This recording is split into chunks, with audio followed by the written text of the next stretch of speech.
Welcome friends. आज के video में हम देखेंगे बिहार एडीओ एग्जाम में पूछे जाने वाले सामान्य ज्ञान के क्वेश्चन यानी जीके के क्वेश्चन। दोस्तों इस सेट में हमारे द्वारा जो भी क्वेश्चन कराया जा रहा है वो आपके एग्जाम में 100% पूछा जाएगा, इसलिए जितना हो सके इस वीडियो को अपने दोस्तों में भी शेयर करें और यदि आपको वीडियो अच्छा लगे तो इस वीडियो को लाइक जरूर करें। तो चलिए मैं इस वीडियो को शुरू करता हूँ।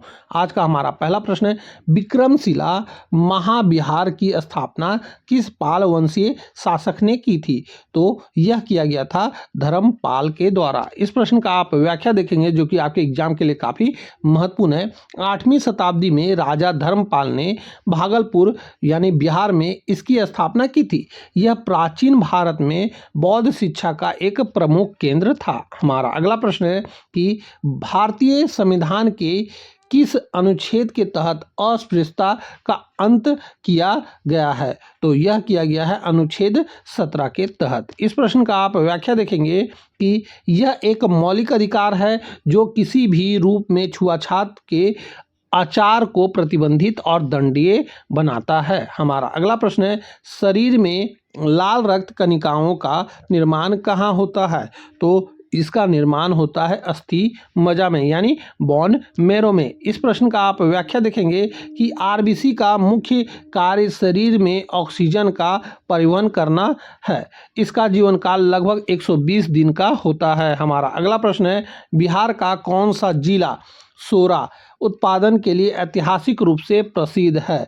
तो यह है सारण जिला। इस प्रश्न का आप व्याख्या देखेंगे कि अंग्रेजों के समय में बिहार से सोरा यानी बारूद बनाने के काम आता था और का बड़े पैमाने पर निर्यात होता था, जिसमें सारण और मुजफ्फरपुर मुख्य केंद्र थे। हमारा अगला प्रश्न है, दूध की शुद्धता मापने के लिए किस यंत्र का उपयोग किया जाता है? तो इसमें लैक्टोमीटर का उपयोग किया जाता है। इस प्रश्न का आप व्याख्या देखेंगे कि यह दूध के घनत्व को मापकर उसमें पानी की मिलावट का पता लगाता है। हमारा अगला प्रश्न है, गुलाम वंश का वास्तविक संस्थापक किसे माना जाता है? तो यह माना जाता है इल्तुतमिश को। हमारा इस प्रश्न का आप व्याख्या देखेंगे कि हालांकि ऐबक ने नींव रखी थी, लेकिन साम्राज्य को संगठित करने और दिल्ली को राजधानी बनाने का श्रेय इल्तुतमिश को जाता है। हमारा अगला प्रश्न है कि भारतीय संविधान में एकल नागरिकता की अवधारणा किस देश से ली गई है?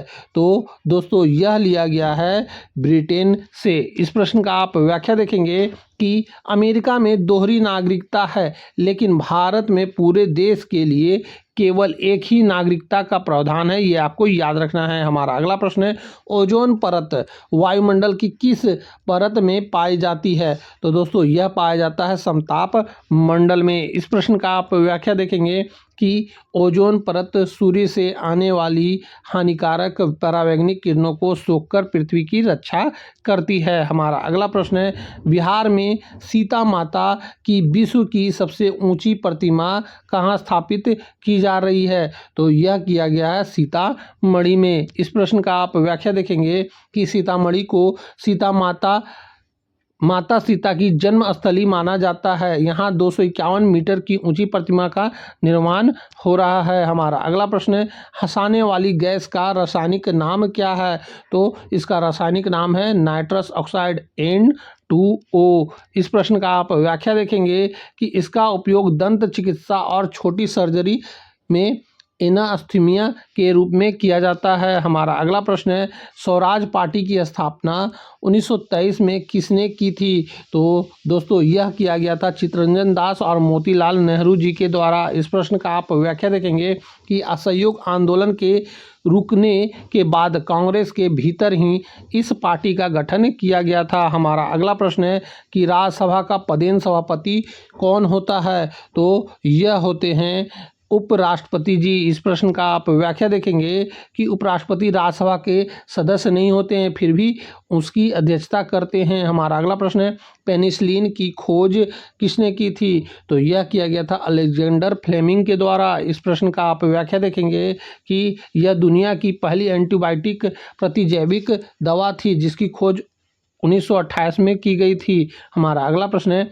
बिहार का सोनपुर मेला किस नदी के संगम पर लगता है? तो दोस्तों यह लगता है गंगा और गंडक नदी के संगम पर। इस प्रश्न का आप व्याख्या देखेंगे, इसे हरिहर क्षेत्र मेला भी कहा जाता है और यह एशिया का सबसे बड़ा पशु मेला भी है।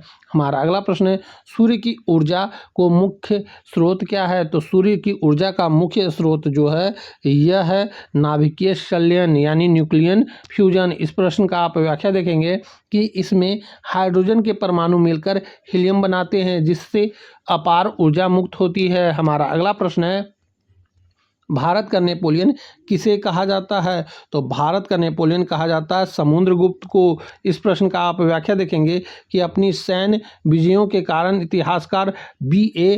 स्मिथ ने इन्हें यह उपाधि दी थी। हमारा अगला प्रश्न है कि भारतीय अंतरिक्ष में कुल कितनी अनुसूचियां हैं? तो भारतीय संविधान में जो है यह टोटल 12 अनुसूचियां हैं। इस प्रश्न का आप व्याख्या देखेंगे कि मूल संविधान में केवल 8 अनुसूचियां थी, बाद में यह संशोधन के जरिए 4 और जोड़ी गई। हमारा अगला प्रश्न है कि विश्व की सबसे गहरी झील कौन सी है? तो विश्व की सबसे गहरी झील जो है यह वैकाल झील है। इस प्रश्न का आप व्याख्या देखेंगे कि यह रूस के साइबेरियन क्षेत्र में स्थित है और ताजे पानी की सबसे बड़ी झील आयतन में है, ये आपको याद रखना है। हमारा अगला प्रश्न है, बिहार में बलसुंदरी मिट्टी मुख्य रूप से किस क्षेत्र में पाई जाती है?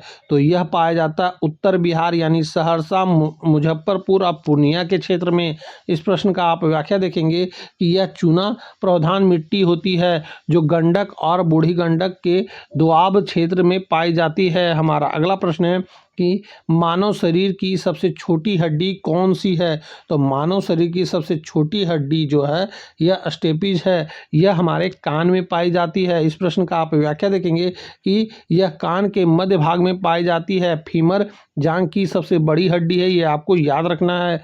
हमारा अगला प्रश्न है, गांधी इरविल समझौता कब हुआ था? तो गांधी इरविल समझौता जो हुआ था यह 1931 में हुआ था। इस प्रश्न का आप व्याख्या देखेंगे, इस समझौते के बाद गांधी जी ने सबने अवज्ञा आंदोलन को स्थगित किया और द्वितीय गोलमेज सम्मेलन में भाग लिया। हमारा अगला प्रश्न है कि समान नागरिक संहिता का उल्लेख संविधान के किस भाग में है? यह वेरी इंपॉर्टेंट है और यह एग्जाम में पूछा जाएगा। तो यह भाग 4 में है। इस प्रश्न का आप व्याख्या देखेंगे कि अनुच्छेद 44 नीति निर्देशक तत्व के तहत पूरे भारत के लिए एक समान नागरिक संहिता का लक्ष्य रखा गया है और पहला राज्य जो है वह उत्तराखंड है अपनाने वाला। हमारा अगला प्रश्न है, खरीफ की फसल किस महीने में बोई जाती है? तो यह बोई जाती है जून और जुलाई में। इस प्रश्न का आप व्याख्या देखेंगे कि मानसून के आगमन पर धान, मक्का और बाजरा जैसी फसलें बोई जाती है और अक्टूबर में काटी जाती है। हमारा अगला प्रश्न है कि बिहार का महात्मा गांधी सेतु किस नदी पर बना है? तो दोस्तों यह बना है गंगा नदी पर। इस प्रश्न का आप व्याख्या देखेंगे कि यह पटना को हाजीपुर से जोड़ता है। लंबे समय तक यह भारत का सबसे लंबा नदी पुल था। हमारा अगला प्रश्न है कि पीतल किन धातुओं का मिश्रण है? तो इसका एक ट्रिक है पिताजी, यानी कि तांबा और जस्ता का मिश्र धातु है पीतल। इस प्रश्न का आप व्याख्या देखेंगे, तांबा और टीन के मिश्र को कांसा कहा जाता है, ये भी आपको याद रखना है। तो दोस्तों यहीं पे हमारा इस सेट का 25 क्वेश्चन पूरा होता है जो कि काफ़ी महत्वपूर्ण थे। तो अब हम आपसे मिलेंगे अगले वीडियो में, तब तक के लिए जय हिंद, वंदे मातरम।